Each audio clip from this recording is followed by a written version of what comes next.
ভাই বোনেরা, আসসালামু আলাইকুম। ভালো থেকো, সুস্থ থেকো। আল্লাহর রহমতে আমি ভালো আছি, সুস্থ আছি। তোমাদের মাঝে একটা ভিডিও নিয়ে আসলাম। কি ভিডিও নিয়ে আসলাম জানো তো? তা আমাকে আপনারা সাপোর্ট করো, ফলো করো রে ভাই। আমার জীবনটা কষ্টের জীবন রে ভাই। আমি লোকের বাড়ি কাজ করি রে ভাই।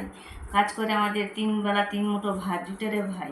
কেন বলছি, আমার জীবনটা খুবই কষ্টর। আমি ছিলাম বাবা মায়ের আদরের এক কন্যা। সেই কন্যাকে বিয়ে দিল, ভালো বাড়ি ভালো ঘর দেখে, কিন্তু আমার কপালটাতে নাই রে সুখ। তো কী করবো, সুখ নাই। আর আমার জীবনে ঘটনা চলে এসলো, জীবনের ঘটনা একদম নদীর বন্যার মতো। তো জীবনের ঘটনা শোনাচ্ছি। আমি ছিলাম শ্বশুর শাশুড়ির ছোটো ছেলের বউ। খুবই আদর আদর করতো আমার শ্বশুর শাশুড়, ভালোবাসতো। সে আমার শ্বশুর শাশুড় মারা যায়। মারা যাওয়ার পরে এমন আমাদের জীবনে ঘটনা চলে এসলো। আমার বড় মেয়ে হলো, বড় মেয়ে হওয়ার পর কিছুদিন পর, 5 বছর পর আমার ছেলে হলো। ছেলে হওয়ার পর জীবনটা সুখে কাটছিল।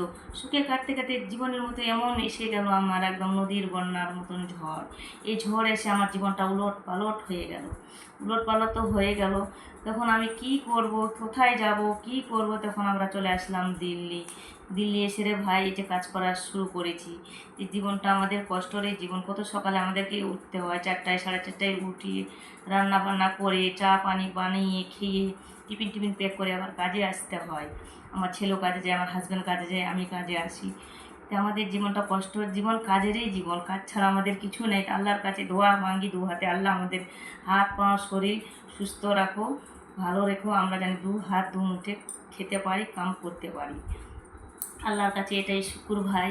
আমরা ভাই বোনেরা বা প্রিয় বন্ধুরা, তোমরা আমার পাশে থেকো, আমার সাপোর্ট করো, আমার পাশে থেকো, আমাকে থোড়া লাইক শেয়ার কমেন্ট করো বন্ধুরা। প্রিয় ভাই বোনেরা, তোমাদের কাছে আমি এটাই আশা করছি, আমাকে তোমরা সাপোর্ট করো। ঠিক আছে?